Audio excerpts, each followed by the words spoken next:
Listo. Muy buenos días, tardes a toda nuestra comunidad que nos ve desde el estado de Illinois, el norte de Indiana y cualquier otro lugar desde donde tengan acceso a esta transmisión. Nos da muchísimo gusto saludarles. Yo, desde aquí del Consulado General de México en Chicago, Reina Torres Mendívil, la cónsul general, me da mucho gusto nuevamente poder estar con ustedes. Y me da mucha emoción también porque esta es ya una de las muchas actividades que hemos tenido en estos diálogos Hablemos de Salud que tenemos gracias a esta colaboración con la UNAM y en particular con nuestros queridos amigos de UNAM Chicago. Y el día de hoy nos convoca un tema que me parece importantísimo, sobre el cual hemos abordado ya algunas veces anteriores, la importancia que tiene y además el impacto que tiene en nuestra comunidad, ¿no? Estamos pasando por un momento que es complejo, ¿no? En el que a través de los consulados y de muchas organizaciones, amigas y aliadas, estamos tratando de acercarnos todavía más con nuestra comunidad para atender a sus necesidades. No solamente los servicios que de manera tradicional se dan en el consulado, sino también el empoderamiento a través de acceso a salud y a educación. Y el día de hoy, pues por los dos lados nos honra tener una persona experta, la doctora Guadalupe Ponciano, que nos va a hablar de adicciones y del impacto de las adicciones, no solamente en la salud de las personas, que es lo que primero pensamos todos, ¿no? Sino también de otros aspectos en los cuales se ve afectada nuestra vida diaria, nuestras familias, nuestras comunidades, justamente por este tema de las adicciones. Pero antes de que entremos en materia y que le pase la palabra a alguna de nuestras colaboradoras aquí en el consulado para que nos ayude a moderar, le quiero dar las gracias y quiero que nos dé unas palabras de introducción al doctor Pulido, que es el director de la UNAM Chicago, del campus aquí de la UNAM en Chicago, que nos honra siempre con estas colaboraciones y el cual siempre nos da muchísimo gusto tener estos contactos con ustedes y con el cual pues trabajamos de la mano, ¿no? En muchos aspectos, incluyendo este que es de gran importancia para las personas de nuestra comunidad. Doctor Pulido. Y muchas gracias, muy buenos días a todas y todos. Embajadora, siempre es un honor el poder ah, trabajar contigo y con tu gran equipo de colaboradores y por supuesto a- en estas coyunturas en las que hemos estado durante estos años, fortalecer nuestro trabajo a través, por supuesto, y acompañado siempre por los expertos, los especialistas en las diferentes materias en las que hemos trabajado.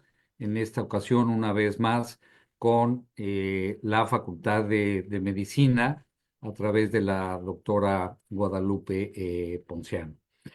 Eh, mm, este esfuerzo que hemos realizado en colaboración con ustedes, con el Consulado General de México en Chicago y a través de ustedes con los consulados mexicanos en el medio oeste de este país, que se han sumado extraordinariamente a esta iniciativa.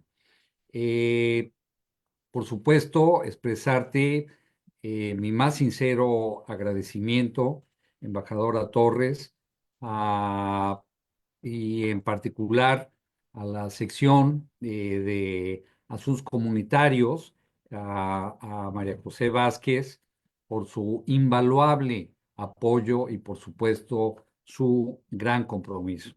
A nuestra Facultad de Medicina, por su entusiasta participación en esta iniciativa y de manera especial a la doctora Melissa Islas, que es nuestra jefa de movilidad académica y vinculación interinstitucional. Eh, lo mismo, por supuesto, para nuestro querido maestro Alberto Fonserrada, coordinador de vinculación y difusión cultural de esta escuela, y a todo el equipo de la UNAM. Eh, el programa de Hablemos de Salud, como bien lo comentabas, embajadora, tiene como objetivo principal y primordial brindar acceso y importante eh, para nuestra comunidad a los temas médicos, científicos, de la más alta calidad a través de nuestros especialistas, profesores e investigadores. Agradecemos profundamente a la doctora María Guadalupe Ponciano Rodríguez. Muchas gracias por acompañarnos nuevamente, doctora, quien con su experiencia han sido y seguirán siendo clave para el éxito de esta iniciativa. Estamos convencidos, por supuesto, de que el conocimiento y la salud van de la mano. Y este programa es una herramienta muy poderosa para empoderar, como bien lo comentaste, a nuestras comunidades con información de calidad que les permita mejorar su bienestar y calidad de vida. De nuevo, muchísimas gracias por esta gran iniciativa y muchas gracias, doctora Ponciano, por acompañarnos el día de hoy. Gracias, embajadora. Muchísimas gracias, doctor Pulido. Siempre es un gusto saludarle a usted y al equipo de la UNAM Chicago, Alberto Fonserrada, igual tan activo en estos temas. Y como decía usted, esta es una serie de interacciones que tendremos con la comunidad, de Facebook Live que tendremos con la comunidad y con expertos, que esa es la parte, yo creo que me parece más importante. No es cualquier persona a las que les habla de estos temas, son gente que son verdaderos conocedores, así es que no nos crean a nosotros, créanles a ellos que hablan y que son los que tienen los conocimientos para poder informarnos de estos temas. Y dos cositas más, nada más recuerden que si ahorita nos están viendo, alcanzan a pescar un poquito este video, recuerden que se queda ahí en Facebook para que después, híjole, no lo vi yo, pero me interesa que lo vea mi hija, ¿no? O a lo mejor yo no alcanzo a ver completo, pero yo sé que a mi sobrina, a mi tía, a mi vecina le puede interesar, así es que mándenles la liga, compártanlos y se queda, como siempre, en nuestro acervo de videos ahí en Facebook Live. Y por último, pues siempre recordarles que la información es poder.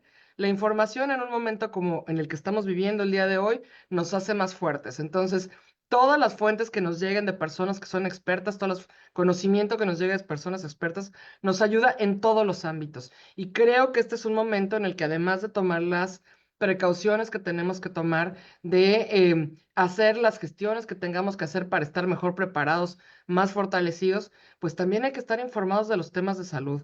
Créanme que este es un momento en el que nuestra comunidad está más vulnerable a caer en estos esquemas de adicciones. Ya la doctora Guadalupe Ponciano nos irá platicando este tema. Y sí, somos a lo mejor por las circunstancias en las que se viven ahora, pues más vulnerables, ¿no? Entonces, los dejamos ya sin más rollo de nuestra parte, los dejamos con María José Vázquez, que es nuestra enlace para temas de salud en el Departamento de Comunidades, que nos ayude a moderar esta sesión, y con nuestra querida experta de la UNAM, de la Facultad de Medicina, doctora Guadalupe Ponciano. Muchas gracias y bienvenidos nuevamente a todas y todos. Muchísimas gracias, embajadora. Pues sin más, le doy la bienvenida a la doctora Guadalupe Ponciano. La doctora Guadalupe es doctora en investigación en medicina por el Instituto Politécnico Nacional. Es especialista en el tratamiento de adicciones y actualmente coordina el programa de investigación y prevención del tabaquismo de la Facultad de Medicina de la UNAM. Y también es jefa de la sección académica de enseñanza del Departamento de Salud Pública de la misma facultad. La doctora ya nos ha acompañado en un Facebook Live de esta serie con la UNAM de Hablemos de Salud anteriormente. Y pues bienvenida, doctora, muchísimas gracias. Al contrario, muchísimas gracias. Es un honor, de veras, y un gran gusto para mí estar aquí compartiendo este espacio. Y bueno, quisiera antes de empezar, pues agradecer al Consulado de México en Chicago, a la cónsul Reina Torres, a Mari José, que siempre nos apoya, por supuesto a mi UNAM Chicago, al doctor Pulido, a Alberto Fonserrada y a mi Facultad de Medicina también con Melissa Islas. Así que muchísimas gracias a todos ustedes porque fueron quienes hicieron posible esta conferencia. Agradezco de veras infinitamente la invitación. Y bueno, pues como mencionaban, voy a hablar de un tema, pues de un tema que desafortunadamente está en el ojo del huracán ahorita. Por eso decidí tratar en mi conferencia algo relacionado con fentanilo, ¿no? Fentanilo, que ahorita es un problema muy importante, pero también tenemos otras drogas muy importantes también, como las drogas legales, como alcohol y tabaco. Entonces, vamos a hablar de todos estos asuntos y pues de nuevo agradezco infinitamente la invitación. Voy a empezar a compartir, María José, para que podamos empezar con esta conferencia y un saludo muy especial a toda la comunidad allá en Chicago, a toda nuestra comunidad tan querida en Chicago y muchas gracias por el interés en estos temas. Yo les voy a hablar, como mencionaba la cónsul Reina Torres, del impacto social, económico y, por supuesto, en la salud del consumo de drogas y alcohol. Esto es algo muy importante, les decía, actualmente desafortunadamente tenemos un incremento en todas las adicciones en diferentes partes del mundo, lo cual pues nos preocupa mucho porque van a ver a lo largo de la plática cómo las drogas pueden llegar a causar eh, situaciones de salud que en ocasiones son irreversibles. Entonces, es por esto tan importante en este contexto de las adicciones hablar de la prevención más que del tratamiento. En el tratamiento, por supuesto, es necesario cuando ya una persona es adicta, pero la prevención es fundamental para que nuestros niños y nuestros jóvenes no empiecen a consumir estas sustancias psicoactivas. Vamos a empezar, ahora sí que como es un tema maravillosamente complejo, pero a mí me encanta, vamos a empezar con algunos conceptos básicos. Por ejemplo, ¿qué son las drogas?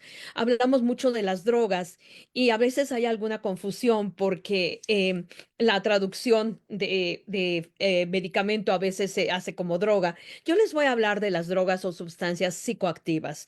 Vamos a pensar en estas sustancias que cuando llegan a nuestro organismo por cualquier vía, pueden entrar ya sea inhaladas, pueden entrar ingeridas en forma de tabletas, por ejemplo, a través de fricciones o inyectadas, por ejemplo, van a producir una alteración del funcionamiento natural del sistema nervioso central, este maravilloso cerebro que tenemos, este sistema nervioso central que nos hace ser quienes somos.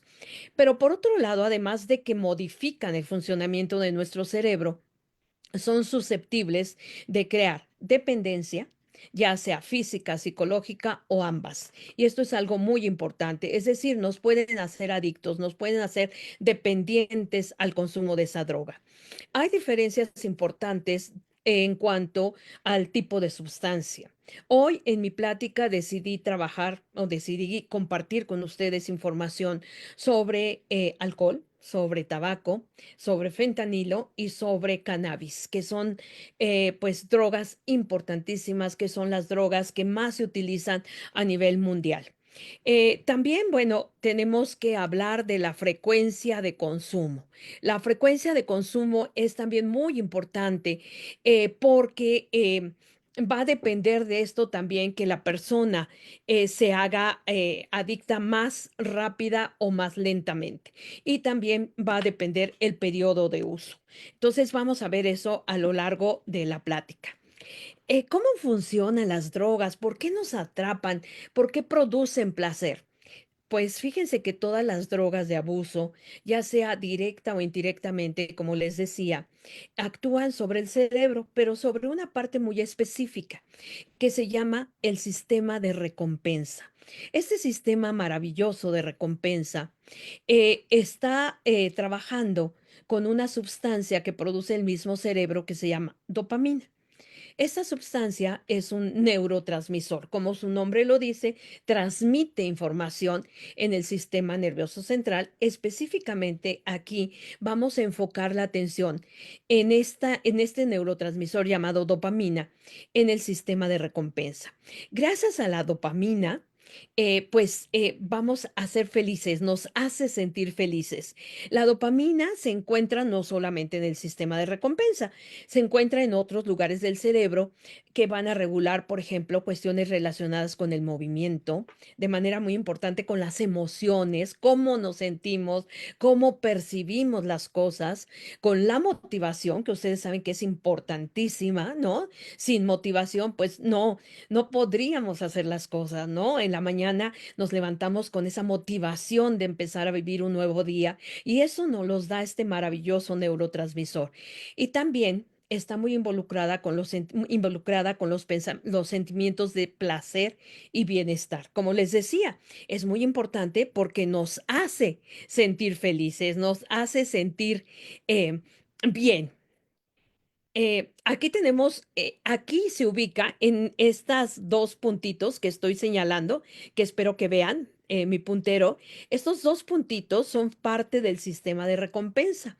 Es un sistema maravilloso, les decía, porque nos hace sentir placer, motivación, nos hace sentir las emociones y la dopamina es la culpable de todo esto, la culpable positivamente. Aquí tenemos también que este sistema de recompensa está conectado con esta parte que es atrás de mis dedos, justo en la frente, que se llama corteza prefrontal. Están conectados porque esta parte del cerebro, el sistema de recompensa, es un sistema que está relacionado con los instintos primarios, mientras que la corteza prefrontal está relacionada con cuestiones de pensamiento superior. Es donde tomo decisiones, donde evalúo una situación y escojo tal o cual cosa, donde yo como persona defino qué es lo bueno y qué es lo malo para mí. Entonces, imagínense, es un área importantísima. Sin embargo, como ven, está ligada con esta área que más bien es instintiva, está relacionada con los instintos, pero es importantísima porque me permite sentir placer, me permite sentir motivación y me permite sentir todas las emociones. Entonces vean qué importante es esta área.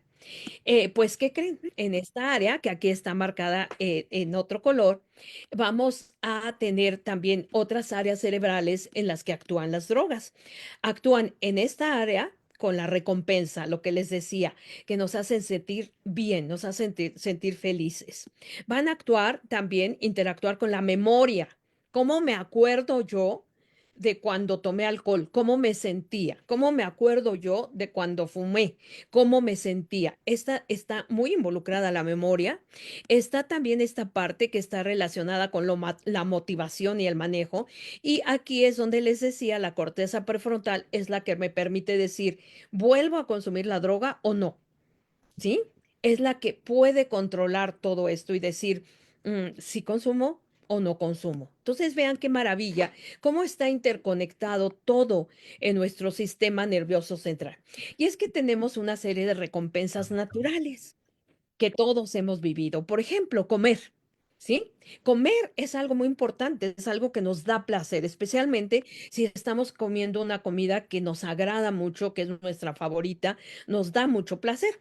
Este es un experimento muy interesante con ratoncitos que primero, aquí como ven, los tienen en ayuno. Ajá. Y les miden la dopamina. La dopamina está aquí en el 100, no puede estar en cero, porque imagínense, nos sentiríamos muy tristes.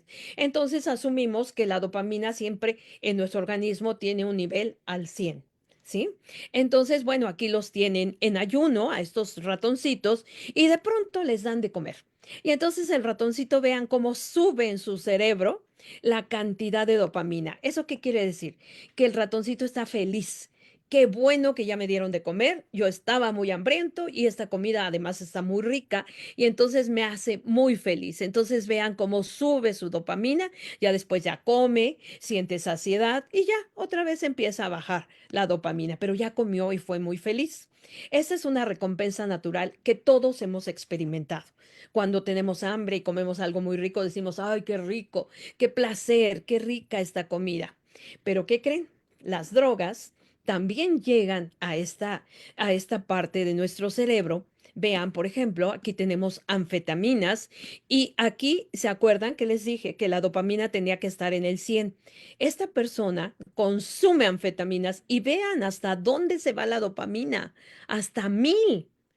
Es increíble. Las drogas actúan a ese nivel y producen un exceso de dopamina. Que si esto ocurriera, por ejemplo, vamos a pensar, si esto fuera glucosa y ocurriera en el organismo, tendríamos un coma diabético. Es decir, es demasiado el exceso de dopamina que producen las drogas. Por eso es que alteran tanto las funciones. Vean con cocaína. Otra vez tenemos aquí, esta es la cantidad de dopamina normal, pero esta persona consume cocaína y vean hasta dónde llega, hasta 350, ¿sí? Es decir, hay un placer muy importante en este momento con el consumo de la droga.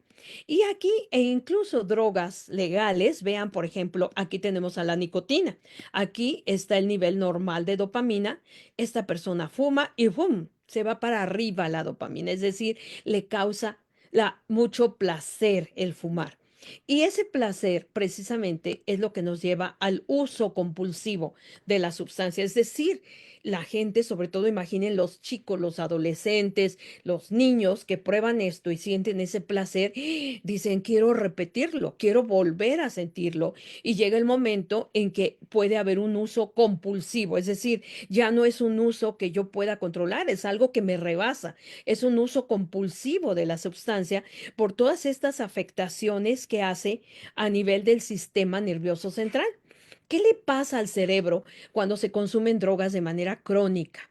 Pues el cerebro es una maravilla, de verdad es una maravilla, es un órgano maravilloso que además se adapta, tiene un poder de adaptación fundamental. El cerebro se va adaptando a estas concentraciones tan altas que vimos de dopamina. ¿Se acuerdan con las anfetaminas que llega hasta 1000, 10 veces más? El cerebro se adapta a las concentraciones. Sin embargo, para adaptarse tiene que tener una serie de cambios. Produce menos dopamina, dice, híjole, pues esto es que yo ya no puedo con tanta dopamina, tengo que producir menos o disminuye el número de receptores para este neurotransmisor. Imagínense que los receptores son cerraduras de una puerta que hay en el sistema de recompensa y la nicotina, por ejemplo, o las anfetaminas o el alcohol llegan y abren esa cerradura y se produce dopamina. Entonces el cerebro dice, ya no necesito tantos receptores, tengo un exceso. Como resultado, el resultado es muy impactante para la persona porque el impacto de la dopamina se empieza a volver muy limitado, sea porque se produzca menos o sea porque haya menos receptores. Y esto afecta su habilidad para percibir cualquier placer. Entonces, lo que en un momento fue placentero, ahora la persona busca desesperadamente algo que la haga sentir feliz porque ya no puede. Ya los estímulos naturales no le hacen nada y tiene que consumir más droga. Ahorita lo vamos a ver. Es por esto que el adicto en general eventualmente se va a empezar a sentir pues muy triste, deprimido, ya no disfruta las cosas que antes le producían placer. Si antes, no sé, tal vez una comida era muy rica para mí, ahora ya no me provoca placer. Si antes una música que me hacía sentir maravillosamente bien, ahora ya no encuentro esa sensación. Entonces estoy deprimida, ya no puedo disfrutar lo que antes me producía placer. ¿Y qué pasa? Solo ahora puedo tener ese placer con las drogas. Ahora necesito, ya no es que quiera, ahora necesito consumir drogas para lograr que la función de la dopamina regrese, entre comillas, a la normalidad. Es un ratito nada más. Es más, necesita tomar cantidades más grandes de lo que consumía de la droga que sea para crear esta euforia de dopamina. Este efecto se conoce como tolerancia. Es decir, yo cada vez necesito más y más dosis porque ya la misma dosis ya no me hace. Y por otra parte, si dejo de consumir, ¿qué pasa? Tengo algo muy importante que se llama síndrome de abstinencia. Estoy nerviosísima, me siento muy mal, me sudan las manos. Depende de la droga a la que sea yo adicta, pero hay una sensación muy desagradable si no consumo la droga. Vean cómo se cambia el cerebro de una manera impresionante con las drogas. Entonces ahora vamos a decir, ¿qué entendemos por adicción? Pues ahora que ya vimos que hay un cambio en el cerebro, lo podemos definir a la adicción, podemos definir a la adicción como una enfermedad crónica del cerebro con recaídas, es decir, muchas personas que ya son adictos quieren dejar, pero pues no pueden y vuelven a recaer. ¿Por qué se caracteriza la adicción? Por la búsqueda y el uso compulsivo de drogas, a pesar de que la gente sabe que le hacen mal. No crean que no saben, por supuesto que saben, pero estamos hablando de una enfermedad del cerebro, porque ya vimos que se modifica la estructura, hay un exceso de dopamina, pero no crean que nada más de dopamina. También hay otras sustancias que entran en desequilibrio. Yo les hablé solo de dopamina, pues para hacer más sencillo entender todo esto, pero hay otras sustancias también, serotonina, noradrenalina, etcétera, que cambian, pero la más importante es la dopamina. Y entonces se modifica la estructura y la función. ¿Se acuerdan que les dije que hay receptores que desaparecen literalmente de la célula ante el exceso de dopamina? Hay cambios tremendos y esto se transforma en un cerebro adicto. Estos cambios pueden durar largo tiempo, especialmente si la persona sigue consumiendo drogas, y nos llevan a observar los comportamientos peligrosos que vemos en las personas que abusan de las drogas. Cuando está una persona bajo el influjo de una droga, pues definitivamente su cerebro no está funcionando adecuadamente, hace cosas peligrosas, se torna violenta, hace cosas que sin la droga nunca hubiera hecho. Entonces, vean, aquí vemos el cambio de estructura. Por ejemplo, vean, en esta columna que está señalando mi puntero, tenemos los cerebros que no consumen o las personas que no consumen, y de este lado tenemos a las personas adictas, en este caso a cocaína. Y vemos aquí unas estructuras amarillitas con rojo. Estos son receptores, están marcados con un PET, un estudio de tomografía de positrones, y en las áreas rojitas nos indican que hay muchos receptores para dopamina. Esta es una persona normal. ¿Cómo ven la de cocaína? Ya no hay áreas rojitas, tiene poquitos receptores.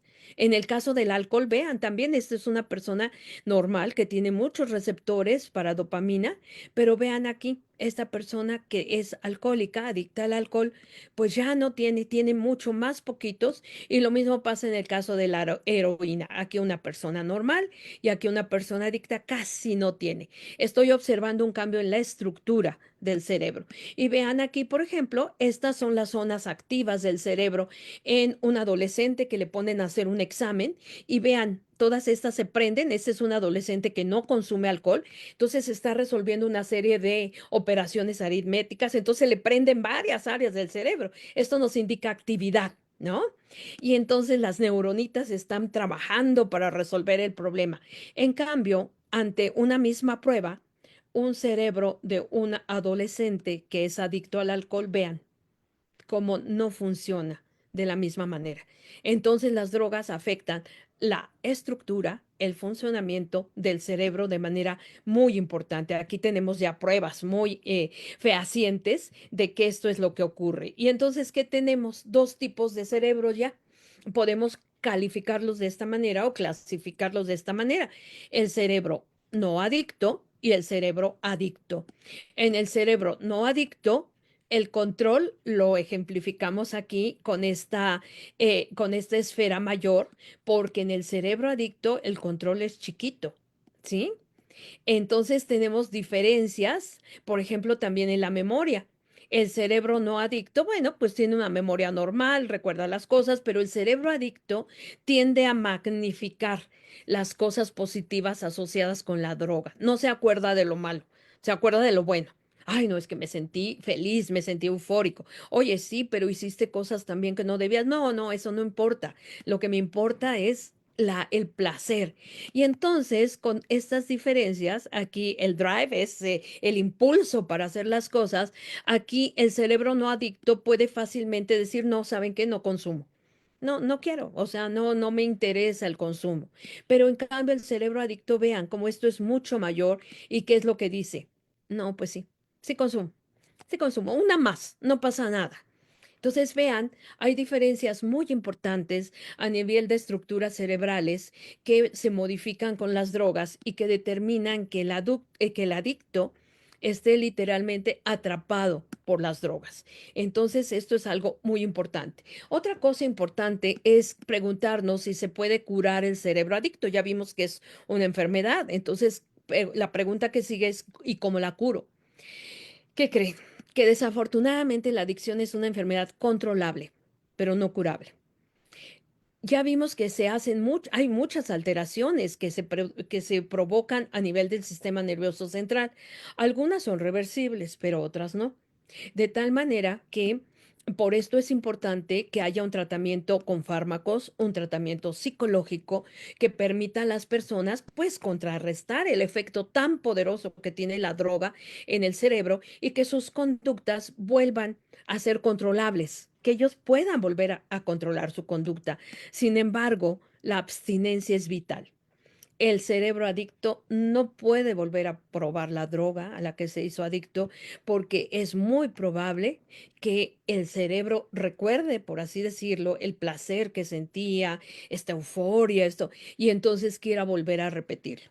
Por eso es tan importante que los adictos, las personas que fueron adictas y que afortunadamente lograron dejar la droga, no la vuelvan a consumir nunca en la vida. Porque el cerebro, acuérdense que es un órgano maravilloso, pero es un órgano que está estructurado, su estructura y su función es guardar la memoria, es guardar recuerdos. Y ese recuerdo de la droga nunca se olvida. Entonces, por eso se dice que la adicción no se cura. Y por eso también es tan importante que los niños, que los adolescentes no empiecen a consumir drogas. ¿Por qué? Porque sabemos que una vez que empiecen y si se hacen, llegan a la adicción, va a ser muy difícil sacarlos de esta situación. Entonces tenemos ya haciendo un resumen de lo que acabamos de ver, que la adicción es un trastorno neurobiológico irreversible, que sí puede haber predisposición genética, se ha visto sobre todo en algunas drogas como el alcohol, que evoluciona a la progresividad, es decir, si la persona no se detiene y sigue consumiendo la droga, esto se va haciendo cada vez más grande. Algunos autores dicen que es un desorden patológico de origen neuroquímico, porque ya vimos que los neurotransmisores están involucrados de manera muy importante. Lo que sí es cierto es que hay una pérdida de control sobre el consumo. Ya vimos que hay tolerancia y síndrome de abstinencia. Cada vez quiero más y si no lo consumo me siento muy mal. Y lo que acabamos de decir, la abstinencia permanente es la condición para la recuperación. Aquí no hay de que solamente me voy a tomar una copa o solamente me voy a fumar un cigarro o un cigarro de marihuana. No, es la abstinencia total. ¿Por qué? Porque el cerebro no sabe de cantidades pequeñas. Para ellos, un cigarro de marihuana es toda una dosis, ¿no? Entonces, sin embargo, hay que tener cuidado. Hay que tener cuidado cuando hablamos de adicción, porque la persona que consume drogas no siempre es adicta. Esto es algo que debe de quedar muy claro y que debe de quedar claro a todo mundo, ¿no? A los policías, a la sociedad, a los padres de familia, etcétera, porque muchas veces encuentran droga en un chico y ya lo catalogan como adicto. Esto no es cierto. Vean el camino que tiene que caminar. Esta primero es la experimentación, es decir, yo consumo la droga por primera vez. Estoy experimentando en las primeras veces. Me gustó, me dio placer, me quedo con el uso. Ya voy a decir, bueno, consumo cada, no sé, cada fin de semana, consumo cada fiesta, ya empiezo a hacerlo habitual, pero todavía no soy adicto. Después empiezo a abusar. Es decir, ya no solamente es en las fiestas ni en los fines de semana. Ahora quiero diario o 3 veces a la semana o lo más que pueda. Empiezo a abusar. Y después del abuso llega la adicción. Como les dije, en la adicción ya hay un consumo patológico, ya hay una compulsión, ¿sí? Entonces, vean, si yo encuentro un chico, por ejemplo, de secundaria o en la primaria, que trae en su mochila un paquetito con marihuana, yo no lo puedo catalogar como adicto. Ese chico probablemente está experimentando. Y entonces se le debe de tratar como tal, es decir, es una persona que está empezando a consumir la droga y entonces lo puedo ayudar muchísimo para que no llegue hasta acá, hasta la adicción. Entonces, si se fijan, es bien importante esto, manejarlo en el contexto de las adicciones. Hay que saber muy bien, ya que llegó aquí en la adicción, yo ya tengo una serie de pruebas, una serie de cuestionarios, una serie, le puedo hacer también algunas pruebas bioquímicas para saber si realmente es adicto, pero no todo mundo que trae drogas consigo es un adicto. Esto es algo que debemos de considerar. Y bueno, ya terminando la parte del sistema nervioso, me voy a apurar muchísimo. Aquí tenemos un cerebro en donde en color aparecen las áreas que tienen un menor volumen en adolescentes, es decir, son áreas que no han acabado de madurar. Y entonces vean todas estas áreas en color que tenemos aquí, todo esto en color, son áreas muy inmaduras que van madurando a medida que la persona va llegando a los 21, algunos autores dicen hasta los 25 años, es que ya se tiene la madurez completa, ¿sí? Entonces, entre más pequeñito, entre más jovencita una persona consuma drogas, evidentemente va a tener una mayor probabilidad de hacerse adicto porque es un cerebro inmaduro. ¿Sí? Entonces vean qué interesante todo esto. Por esto es que debemos de evitar lo más que podamos el consumo de drogas en los niños y jovencitos. ¿Sí? ¿Por qué? Porque su cerebro todavía es un cerebro que no ha terminado su maduración ni su desarrollo y por lo tanto es más factible que se hagan adictos. Vamos a empezar con las drogas, ya que entendimos cómo es que afectan terriblemente nuestro cerebro. Vamos a empezar ahora con drogas específicas, el alcohol. Bueno, consumo de alcohol, estos datos afortunadamente los pude conseguir para Estados Unidos, porque es datos que a ustedes les van a interesar, son muy recientes de 2023. Y aquí nos dicen, son de los Institutos Nacionales de Salud, y aquí nos dicen que el consumo de alcohol en Estados Unidos, pues el 84.9% de las personas de 18 años o más, pues informaron haber consumido alcohol en algún momento de su vida, pero pues eso es con lo que decíamos, pues una cosa es consumir, pero no ser adicto. Probablemente muchos no eran adictos, pero ¿qué creen? Los que sí ya tenían trastorno por consumo de alcohol, es decir, ya tenían ahí un problema grave con el consumo de alcohol, eran 14.5 millones de personas de 12 años o más. Y eso sí ya nos preocupa, porque estas personas ya están teniendo un consumo muy importante que va a afectar su vida familiar, su vida laboral, etcétera. En adolescentes, gravísimo el consumo, el trastorno por consumo de alcohol. Tenemos casi 500.000 de adolescentes de entre 12 y 17 años. Vean que jovencitos que ya presentaron un trastorno por consumo de alcohol. Y desafortunadamente, como les decía, esto afecta toda la esfera de la persona. Vean, por ejemplo, los niños en Estados Unidos que viven con un padre o proveedor de cuidado con trastorno por consumo de alcohol son más del 10%, lo cual es terrible porque tener un papá o una mamá en esas condiciones, pues evidentemente va a ser una familia, pues una familia muy particular, ¿no? Una familia que tiene problemas muy importantes y por supuesto, claro que el alcohol está relacionado con las muertes. Vean, 95.000 personas mueren al año por causas relacionadas con el alcohol. ¿Qué causas? Pueden ser accidentes, pueden ser enfermedades, puede ser violencia, etcétera. Pero miren, son casi 100.000 personas al año. Y por supuesto, como les decía en el título de mi plática, esto también tiene un impacto económico. Vean la carga económica. En 2010, el consumo indebido de alcohol costó 249.000 millones de dólares en Estados Unidos. 2010. Ahorita 2024, no sé, no tengo el dato de 2024. Aquí venía este dato, pero imagínense con lo que ha subido, con la inflación, bla, bla, bla, podemos pensar que fácilmente estaríamos pensando unos 500.000 millones de dólares por la carga económica que representa el trastorno por consumo de alcohol. Esta imagen ya se las había explicado, es un adolescente que no consume y un adolescente que sí consume alcohol, pero vean, aquí por ejemplo, esto ya es en un alcohólico. Este es un adolescente consumidor. ¿Sí? Todavía no sabemos si es alcohólico, pero en este caso sí ya sabemos que esa es una persona a control, no consume alcohol y este es un alcohólico. Entonces vean cómo la imagen de su cerebro cambia totalmente en el alcohólico porque hay una alteración muy importante ocasionada precisamente por esta droga legal, ¿sí? Y bueno, vean, una de las cosas importantes con alcohol es que siempre hay un consumo diferencial entre hombres y mujeres.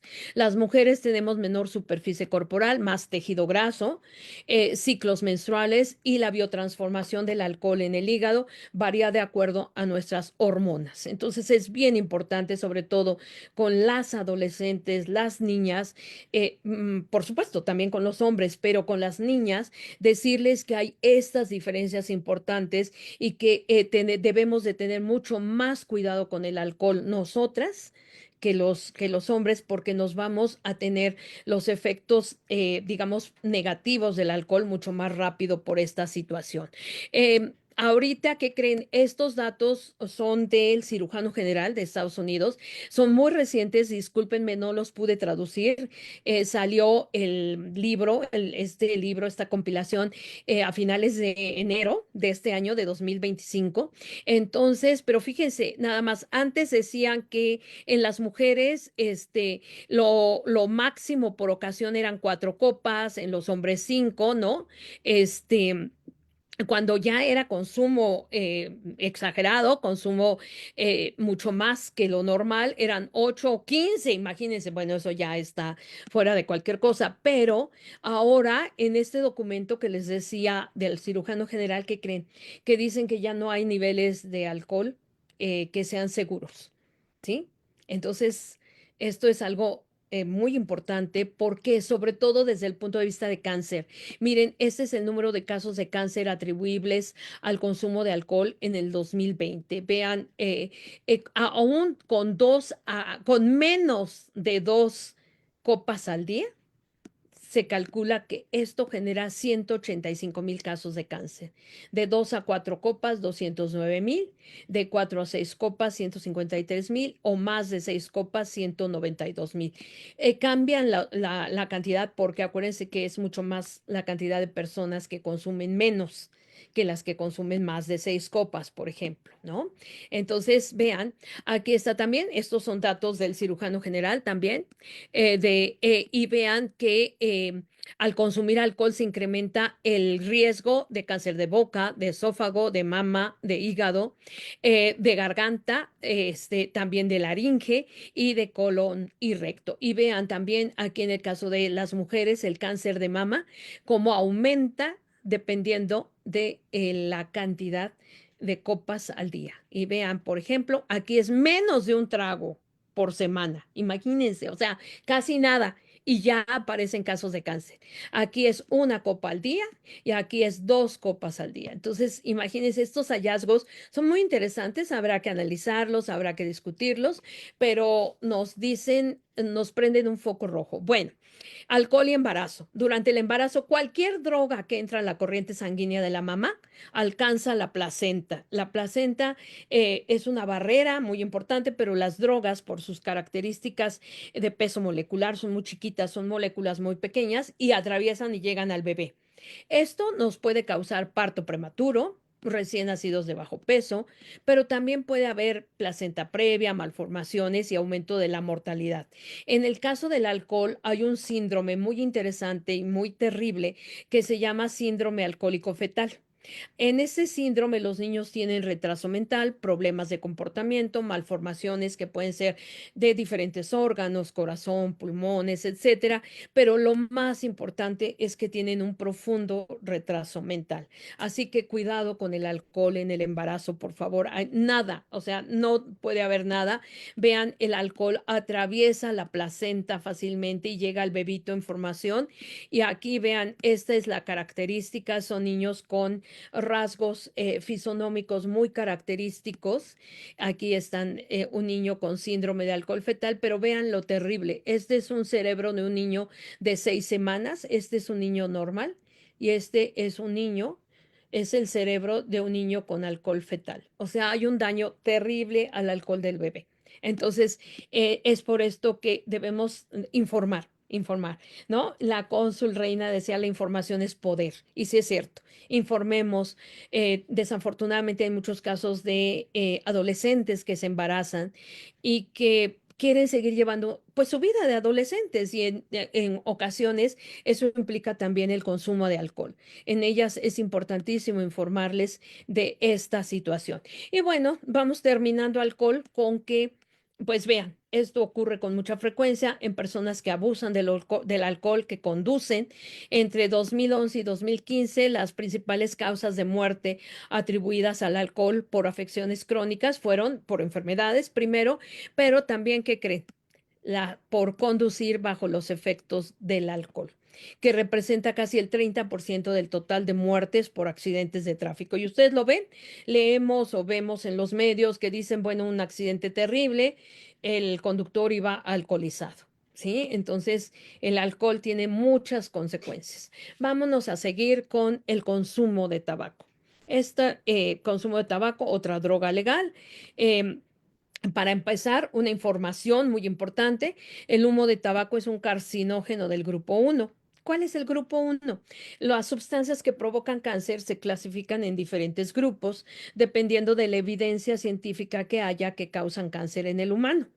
En el grupo 1 es el grupo más peligroso, porque es el grupo donde existen pruebas suficientes, científicas, de que puede causar cáncer en el humano. Entonces, bueno, yo ahí ya les dije todo. El humo de tabaco es un carcinógeno, ¿sí? Aquí vean nada más para que se den una idea de lo que estoy hablando. El humo de tabaco contiene más de 7,000 sustancias químicas, de las cuales más de 250 son tóxicas para el ser humano y tiene alrededor de 70 a 80 que provocan cáncer. ¿Sí? Entonces, imagínense, aquí les marco en esta lámina a la nicotina, porque acuérdense que la nicotina es la que hace a las personas adictas al tabaco y hacen que penetren a su organismo todas estas sustancias que estamos viendo. Un poquito, un acercamiento. Ahora vemos a los que son carcinógenos en el humo de tabaco. Pues tenemos a los hidrocarburos aromáticos policíclicos, al arsénico, a las nitrosaminas, al polonio que toma la plantita del tabaco del suelo, es un elemento radiactivo, etcétera, etcétera, etcétera. Les pongo porque, bueno, son muchas. Miren, tenemos metales pesados, tenemos benceno, tenemos cadmio, polonio, en fin, tenemos una serie de sustancias que son altamente carcinogénicas. Pero ¿qué creen? El consumo de tabaco asociado con cáncer no solamente incluye al humo de tabaco, que ya vimos que es un carcinógeno grupo 1, sino también al humo de tabaco de segunda mano o tabaco ambiental. Es decir, cuando estamos en una habitación cerrada, en un lugar cerrado, que tenemos uno o varios fumadores y estamos respirando el humo que ellos están generando, que se llama humo de segunda mano, también puede provocar cáncer.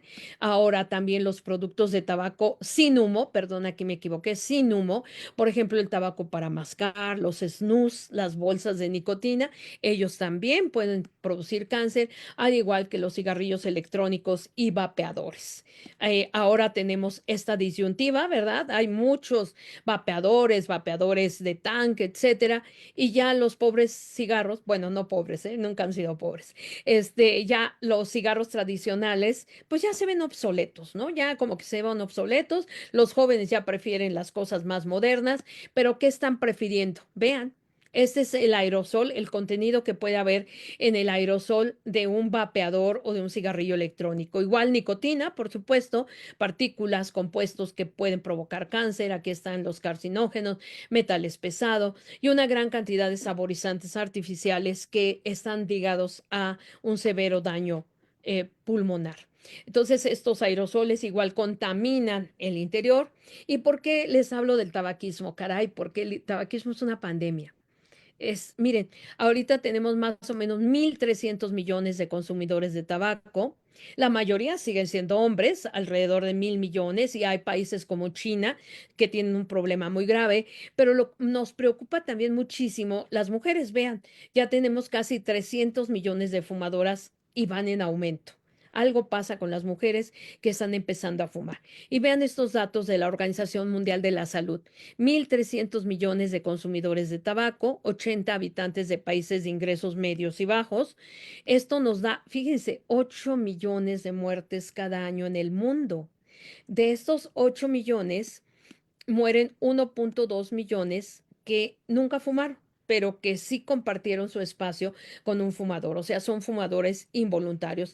Y este dato a mí se me hace tristísimo porque fíjense que cada año también en el mundo, esto es en todo el mundo, fallecen 65,000 niños menores de 5 años por infecciones respiratorias. No es que fumaran, es que inhalaban el humo de tabaco ambiental o de segunda mano. Entonces, vean, aquí creo que esto nos resume la gravedad del tabaquismo. El tabaco mata a una persona cada 4 segundos. Entonces, lo vemos actualmente al tabaquismo como una enfermedad crónica.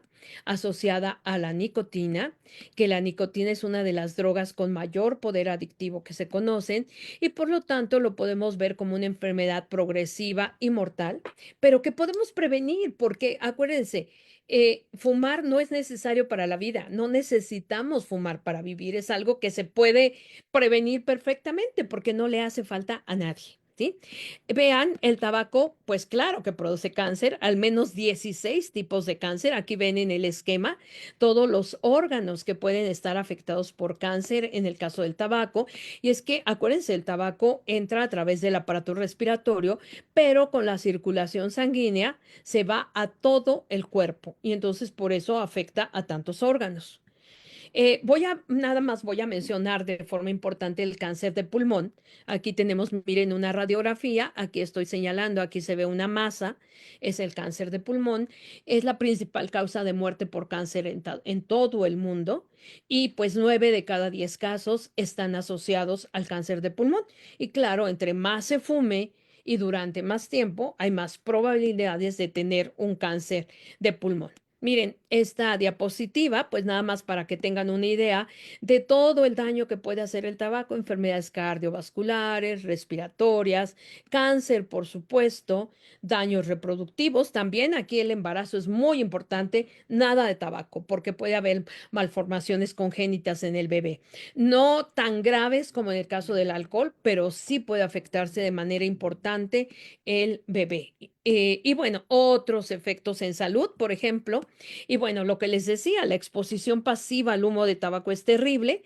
Se estima que alrededor de una tercera parte de la población mundial adulta está expuesta. No fuma, pero tiene pareja fumadora o tiene un jefe fumador, etcétera, y se expone. Y aquí, miren, no es necesario que lo lean, simplemente quería que vieran todas las enfermedades que puede haber en los fumadores pasivos.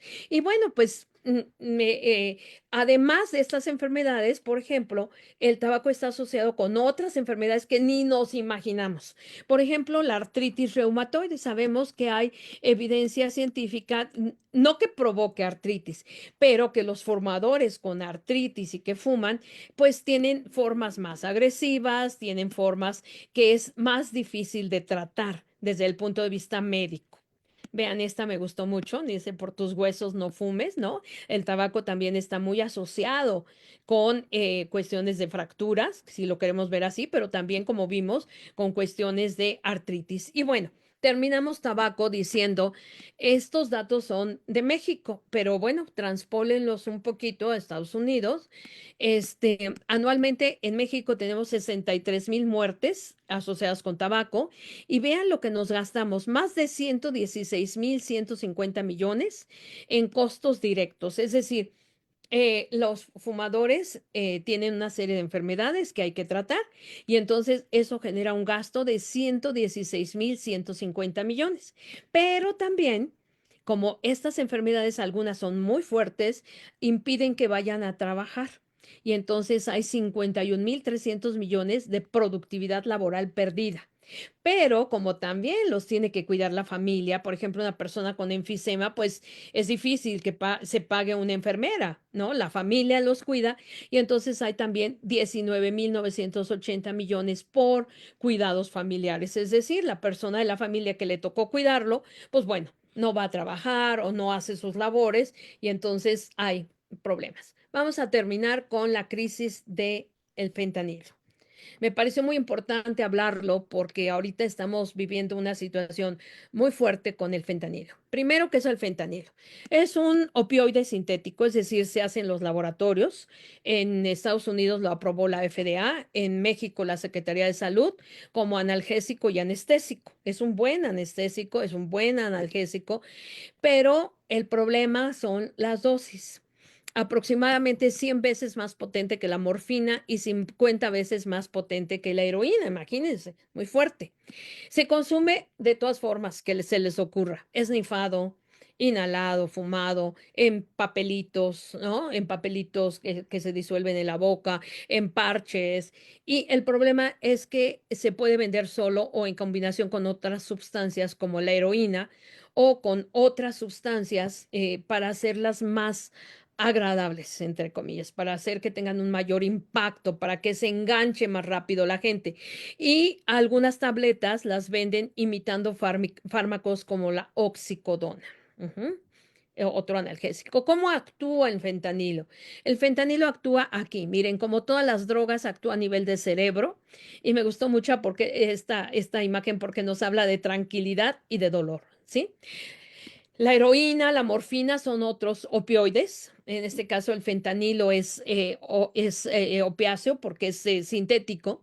En cambio, la heroína, por ejemplo, se obtiene de la amapola, de papaver, esta flor tan bonita, ¿no? Y entonces se une a los receptores en el cerebro, acuérdense de las cerraduras de la puerta que controlan el dolor y las emociones. Cuando se consume muchas veces, ¿se acuerdan que dijimos el cerebro se adapta, ¿no? Hay tolerancia. Entonces necesito más para sentir lo mismo. Y entonces el consumo de la droga se apodera de la vida, ¿sí? Los efectos del fentanilo incluyen felicidad extrema. Por ahí leí alguna nota que decían que era como un orgasmo de todo el cuerpo. Imagínense qué terrible, ¿no? Aquí hay aletargamiento, que hay náuseas, confusión, estreñimiento, sedación. Y a partir de aquí, de cuando aparece la sedación, hay problemas para respirar. Afecta los centros del cerebro que regulan la respiración y puede haber un paro respiratorio. La gente se muere, pierde el conocimiento y ya no vuelve a despertar. La sobredosis es muy frecuente porque imagínense, con solo 2 miligramos puede haber una dosis letal. Entonces es peligrosísimo, se ha visto, pues la actual crisis de fentanilo en Estados Unidos ocurre pues por diversas cosas. Hay varias cosas que hay que analizar. Pues el colapso urbano, urbes muy grandes, ¿no? Que ocurre aquí, por ejemplo, también en Ciudad de México, una enorme ciudad, el aumento de la pobreza, la precarización laboral. Mucho también se vio efectos de la pandemia. En la pandemia, en la salud mental de muchas personas, hay sectores muy vulnerables, ¿no? Y una transformación muy dinámica de los mercados de drogas ilegales, la porosidad de las fronteras, en fin, hay una serie de cuestiones socioeconómicas que han influido en la crisis del fentanilo. La cifra de muertes, miren, aquí tenemos cómo ha ido la crisis de muerte por sobredosis. Esto es en Estados Unidos, es una gráfica del CDC de Atlanta. Y entonces, bueno, pues de verdad, más del 64% de las muertes por sobredosis se debieron a opioides sintéticos, la más probable fentanilo. El costo de fentanilo, híjole. Pues fíjense, la dosis mínima que se encuentra en Estados Unidos es de $2 o menos por 100 microgramos. Un gramo tiene costo entre 150 y 200, ¿sí? Entonces, el fentanilo es, como se requiere dosis tan chiquitas, pues es barato. Ujú. Entonces, aquí yo les recuerdo que en todas las drogas tenemos que hablar de oferta y demanda. Si hay demanda, hay oferta. Si la demanda se para, pues estos ya tienen que vender otra cosa, ¿no? Los cárteles tienen que vender otra cosa o hacer otra cosa. Pero, y esto se ha discutido mucho, ¿qué tenemos que controlar en las drogas? ¿La oferta o la demanda? La oferta es la lucha a los cárteles, es la guerra contra el narcotráfico, bla, bla, bla. La demanda es educa a tus niños, educa a las futuras generaciones, dales información, háblales sobre los peligros de las drogas, ten familias funcionales, etcétera. Eso va a bajar la demanda, ¿sí? Entonces, bueno, pues ahí los gobiernos, algunos han elegido una cosa, la lucha a los cárteles, otros han elegido, pues, por ejemplo, Islandia y algunos países nórdicos que tienen unos programas muy, muy bonitos y también muy eficaces, pues han elegido controlar la demanda. Si ya no te compro drogas, pues tu cártel, tú vas a fracasar, ¿no? Entonces es eso. Cannabis, no voy a hablar mucho de ella, pero no quise dejarla fuera del contexto porque es muy importante, importantísima. Vean, este es el mapa de consumo de cannabis y vean cómo está Estados Unidos, Canadá. Algunas partes, también Chile, por ejemplo, Uruguay, en América Latina, en Europa también tenemos, la cannabis se consume en todo el mundo, ¿sí? Pero vean nada más, quise ponerles este dato vean dónde actúa la marihuana, en cuántas áreas del cerebro, en hipotálamo, en ganglio basal, en amígdala, en cerebro basal, en neocorteza, que esto es bien importante, en hipocampo, en cerebelo, y provoca muchas cosas terribles, entre ellas el síndrome amotivacional, que afecta sobre todo a los adolescentes que empiezan a consumirla.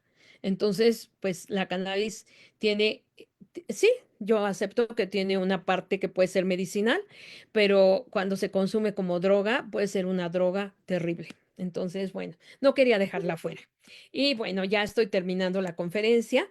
Aquí tenemos algunas conclusiones que podemos sacar de todo esto, que las drogas dañan de manera irreversible a uno de los órganos más importantes de nuestro organismo, que es el cerebro. El cerebro, algo que debemos de cuidar como algo maravilloso porque lo es y porque es lo que nos hace ser las personas que somos. El consumo de drogas, ya lo vieron, no solamente afecta al individuo, su salud física y mental, así pues también le puede costar la vida. El fentanilo es el ejemplo clásico, pero también va a afectar a la familia, a la comunidad y a la sociedad en su conjunto. Por supuesto que también hay un impacto económico importante, es decir, no es solamente el individuo consumidor, es todo lo que está alrededor. La prevención, como les decía, es básica, ya que una vez que hay dependencia, el cerebro ya vieron que no se cura, solamente se controla a través de la abstinencia. Y bueno, pues repito que me gustó mucho esa frase que mencionó la cónsul Reina, que decía que la información es poder. Es cierto, la información, la educación, empoderan a la gente. ¿Sí? Y juegan un papel fundamental en el inicio del consumo de sustancias adictivas. ¿Por qué? Porque si nosotros somos capaces de hacer programas a mediano y largo plazo, no se va a mejorar esto en una generación. Tenemos que pensar a futuro en las generaciones que vienen, que a través de información, a través de educación, logremos que ya no busquen el consumo de drogas. Esto automáticamente va a reducir la demanda. Y bueno, pues a mí me tocó hablarles de un nuevo y grave capítulo de salud pública con las drogas sintéticas, el fentanilo, y con los nuevos productos de tabaco, ¿sí?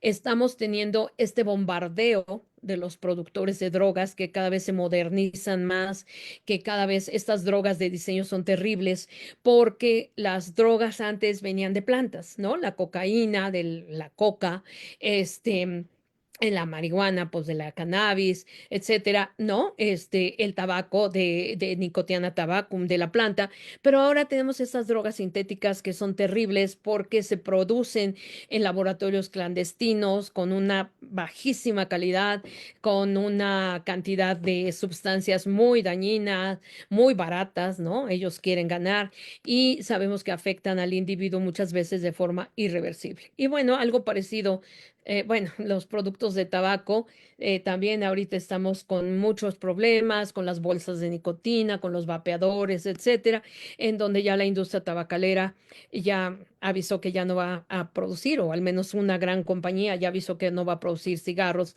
en los próximos 3 años va a dejar de producir cigarros para dedicarse a otras nuevas formas de consumo de nicotina. Entonces, como verán, estamos ante una situación en la cual tenemos que tomar cartas en el asunto, nosotros como educadores, como sociedad, como comunidad, etcétera, para proteger a nuestros niños de todo esto que viene y que es tan dañino, ¿no? Para ellos.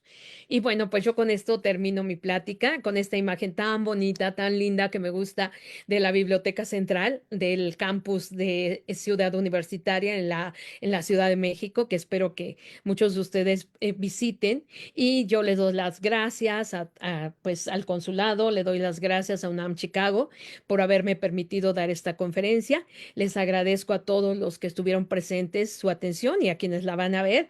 Y bueno, aquí está mi correo electrónico también. Si ustedes tuvieran alguna duda o algún comentario, pues se los agradezco muchísimo y pues dejo de compartir, puesto que ya terminamos esta conferencia. Muchísimas gracias, María José.